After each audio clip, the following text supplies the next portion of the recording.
अब हम पढ़ेंगे जो इस चैप्टर का मेन जो टॉपिक है वो है संबंधों के प्रकार। उसमें 3 टाइप्स के जो संबंध हैं बहुत महत्वपूर्ण है।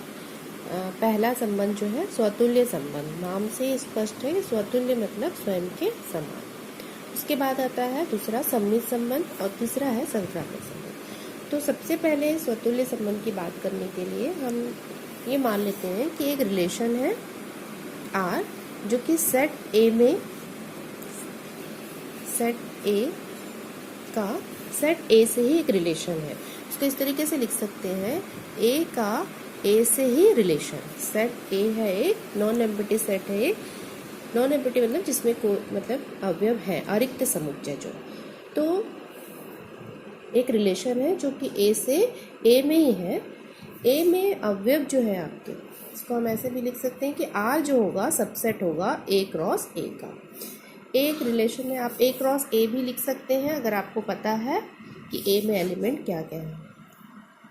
1 2 3 मान लो इतने अवयव हैं इसके, तो आप इसको A क्रॉस A में उसके एलिमेंट भी लिख सकते हैं कि A क्रॉस A में कौन कौन से एलिमेंट आएंगे। तो अब हम बात करते हैं स्वतुल्य संबंध की। स्वतुल्य संबंध मान एक रिलेशन है R, इसमें ऐसे अवयव पाए जाए, इस रूप के अवयव पाए जाए, ए टाइप के अवयव, मतलब वो डबलेट्स ही पाए जाए। For all A belongs to A, प्रत्येक जो अवयव है A में उस अवयव के उसी अवयव से संबंध हो। मतलब इसमें R में ऐसे क्रमित युग्म हो, जैसे यहाँ पर आपके पास क्या दिख रहा है, 1 1 1 है, तो 1 का 1 के साथ ही संबंध R में इस तरह से पाया जाए। उसके बाद 2 2 भी हो और 3 3 भी हो।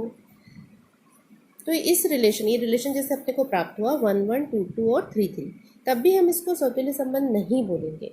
हमको स्वतुल्य संबंध के लिए इसकी परिभाषा में ये देखना है कि प्रत्येक सभी A जो है A में शामिल है। ऐसे A के मतलब सेट A के सभी अवयव के लिए ये रूल फॉलो होता है कि उसमें जो डबलेट्स पाया जाए, जो रिलेशन है उसमें 1 1 भी पाया जाए, 2 2 3 3 और जितने भी एलिमेंट्स हैं वो भी, उसके भी डबलेट्स पाया जाए। जैसे यहाँ पर आपका 4 4 भी हो और 5 5 भी हो, तब हम बोलेंगे कि ये जो रिलेशन है ये जो है स्वतुल्य संबंध है। इसके अलावा एक मैं और लिखती हूँ, इससे और क्लियर हो जाएगा। एक रिलेशन है 1 1 2 2 3 3 4 4 5 5 1 3, इतने एलिमेंट्स हैं इसमें। तो ये भी एक स्वतुल्य संबंध होगा।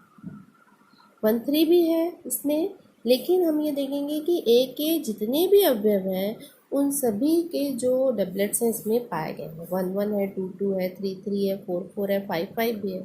तो हम बोलेंगे कि रिलेशन जो है ये स्वतुल्य संबंध। जैसे जैसे प्रश्न करेंगे और क्लियर होगा ये। उसके बाद आते हैं हम सम्मित संबंध में। सम्मित संबंध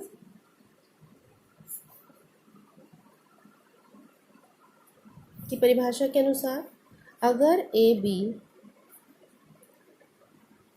कोई एक रिलेशन है, उसमें A B अगर शामिल है, तो अगर उसका उल्टा क्रम उल्टा करने के बाद जो क्रमित युग्म प्राप्त हो रहा है वो भी अगर रिलेशन में उपस्थित है, स्थित है, तब हम उस रिलेशन को क्या बोलेंगे, सम्मित संबंध।